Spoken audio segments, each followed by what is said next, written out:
Halo teman-teman, selamat datang di course Basic Basic Unity. Pada video pertama ini, kita akan memulai perjalanan belajar membuat game 3D menggunakan Unity. Oke, video ini sangat penting. Kenapa sangat penting? Jadi kita akan membahas dasar-dasarnya nih teman-teman pada Unity ini sebagai game engine, mulai dari pengertian, fungsi hingga tampilan antarmuka yang akan sering kita gunakan nih teman-teman. Oke, sebelum kita masuk ke Unity, kita harus memahami terlebih dahulu nih, apa sih game engine itu, teman-teman? Game engine adalah perangkat yang digunakan untuk membuat pengembangan sebuah game. Itu bisa berbasis 2D ataupun 3D. Di sini juga bisa mencakup beberapa device teman-teman seperti penggunaan di Windows atau PC, kemudian iOS atau Android, kemudian juga konsol seperti PS4 atau PS5 dan sejenisnya dan juga Xbox teman-teman. Nah, di dalam game engine ini juga udah tersedia sistem-sistem penting teman-teman seperti sistem grafis untuk menampilkan objek, kemudian untuk sistem audio bukan menampilkan, jadi menghasilkan suara seperti ada visual bukan visual seperti sound effect, background music, dan juga bisa ada yang namanya musik atau yang lainnya sih teman-teman. Nah, di sini dengan game engine ini developer tidak perlu lagi membuat sistem dari nol teman-teman. Jadi alasannya itu untuk membantu semua developer sih teman-teman. Untuk dari yang tingkat pemula hingga profesional.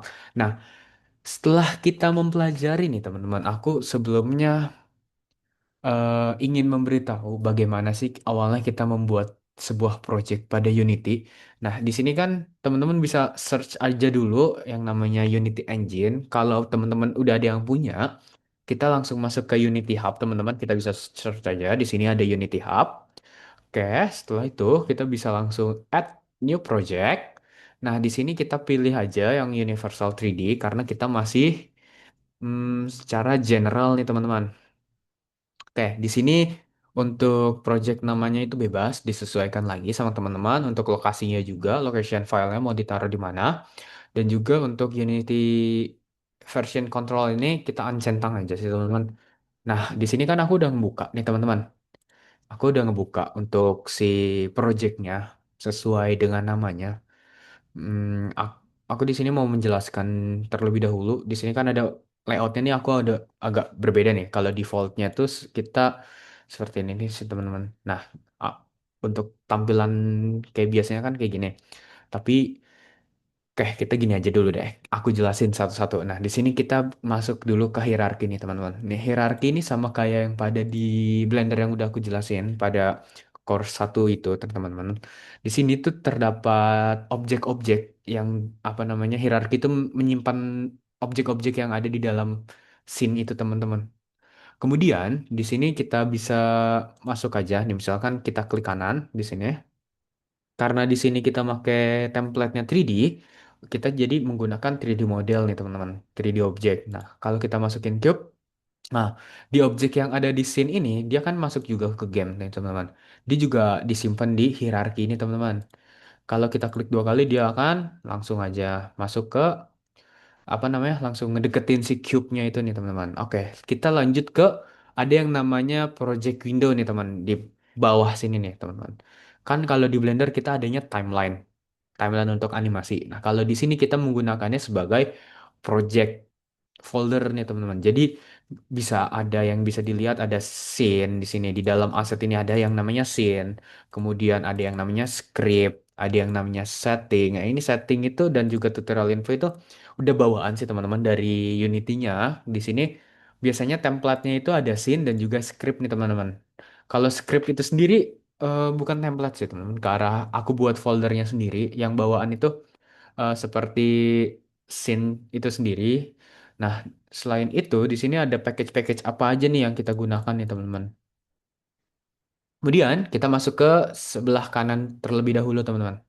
Kita masuk ke sebelah kanan. Misalkan kita klik nih, sesuai dengan namanya, yaitu inspektor. Jadi, kita klik objek terlebih dahulu, dia itu akan menampilkan apa aja sih isi dari si cube itu tersebut. Ada kayak transform, berarti ada posisi, skala, dan juga rotasinya sih teman-teman. Kemudian ada mesh filternya juga, ada mesh renderer untuk kita bisa lihat itu pakai renderannya bagaimana. Kemudian juga ada box collider. Nah, kalau box collider ini nanti kita akan jelaskan, saya akan jelaskan lagi pada pertemuan berikutnya. Kita akan fokus pengenalan dari interface-nya dulu nih teman-teman. Oke, abis dari inspektor ini, oh ya, sebelum kita masuk ke scene dan game ini, aku juga mau jelasin di inspektor ini kita juga bisa add komponen teman-teman, kayak misalkan yang collider tadi itu kalau kita cari, nah itu dia bakal banyak nih teman-teman. Ada beberapa perbedaannya untuk collider dan juga box collider 2D. Itu akan aku jelaskan pada pertemuan berikutnya. Nah, kita akan masuk dulu ke dalam scene dan juga game nih teman-teman. Kalau scene itu kita akan bisa menaruh objek dimanapun. Nah, kayak pertama kita bisa nge-grab dari si kameranya itu mau digerakin kemana. Kemudian kita bisa menggerakkan apa namanya objeknya. Kemudian bisa merotasi objeknya, habis itu bisa memperbesarnya juga teman-teman. Kemudian untuk ini bisa digunain sebagai kanvasnya dan juga bisa keseluruhan nih teman-teman.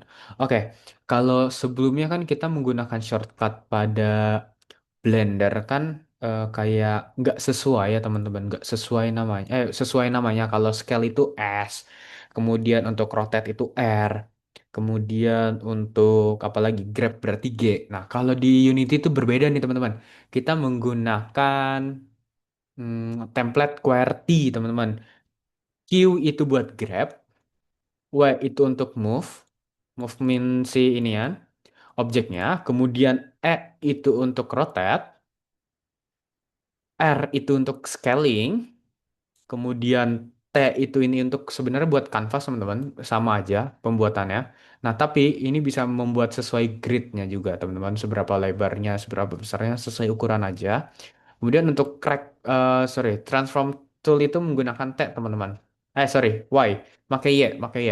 Jadi kalau ini tuh sama kayak yang di transform Blender teman-teman. Jadi udah ada mencakup keseluruhannya. Kita bisa geser sesuai keinginan kita bisa ngerotat di dalamnya, kita juga bisa nge-scaling juga nih teman-teman.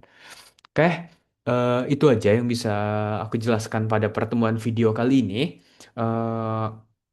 Eh, kita akan berjumpa lagi pada pertemuan berikutnya, yaitu mengenai collider dan juga rigid body nih teman-teman. Mungkin itu aja yang bisa aku jelaskan. Kurang lebihnya mohon maaf. Wabillahi taufiq walhidayah. Wassalamualaikum warahmatullahi wabarakatuh.